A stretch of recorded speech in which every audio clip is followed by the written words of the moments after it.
a McLaren race at the moment, and all credit to Ron Dennis, a former mechanic who came to take over what was a very ailing McLaren team at that time. He was the man who, with John Barnard, started to revive the fortune, worked with Mansur Auger to make sure they got the Tag Port engine. They had quite a say in the way it was going to be designed, and the man who weekly was on the phone to this man, Niki Lauda, to say, why don't you come and give it a go, come and test the car. Very few drivers, in fact, I can't think of any others, have really made a superb comeback. We've seen Alan Jones try with exactly inside, but Lauda, who'd given up because he didn't like racing anymore, suddenly got the urge again, and my word, he could become world champion for the third time this season. And I know that would please you, James, because you were great friends as well as great rivals. Yes, indeed, and Nicky's ability and also his motivation and competitiveness now has certainly, he would deserve that. Gap seesawing about a little bit, now over 4 seconds again, so we'll have to keep a careful eye on that to make sure that Niki Lauda's progress has not been temporarily halted. I think we have to go back to 1978 with Andretti and Peterson to find a season when there was such domination by 1 mark. That, of course, was the first ground effect car, the late Colin Chapman's brainchild. But the difference that season was that Andretti was going to be champion. Peterson had agreed to be a number 2. Ron Dennis has said quite categorically that these 2 men will race for the championship until one of them has simply no hope of winning it, and then of course there could be team orders. He says he won't have to give them.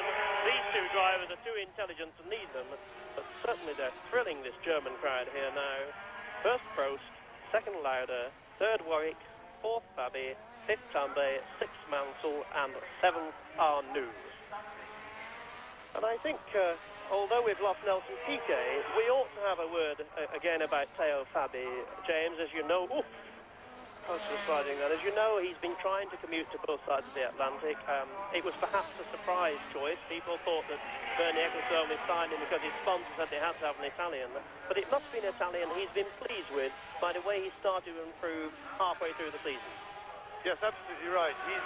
He's suddenly seemed to get the hang of Formula One a bit more. He'd already made a pretty big name for himself in the States, getting the pole at Indianapolis last year and doing some very good work in American oval track racing with their very powerful cars that are actually faster and more powerful than Formula One cars. But the battle is really on up front now. The 2, there you see the difference, 4.3 seconds approximately, and both drivers very much on the limit. And as you were saying, there is in fact, Barry, as you're right, you said a big difference between the 1978 Lotus domination. The first and rather pleasing one is that the McLarens have had to work very hard for their dominance this year. In 78, Lotus, I mean, to be fair, had a car that a monkey could have driven and won the championship in, and it was rather a shame that they then put the orders in, and particularly made the quicker driver number 2 and didn't allow him to race and win the championship, which was a bit lucky for Andretti. But he'd earned that position by doing a lot of hard work in testing for Lotus, but had they been racing, one wouldn't really have given him a cat and hell's chance against a driver with the speed and accomplishment of Ronnie Peterson. Not these 2, though.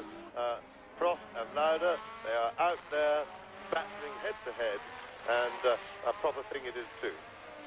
And in fact, Ron Dennis, you said, has not attempted to place any orders on them, but I think, in fairness to them, he wouldn't be able to. We see that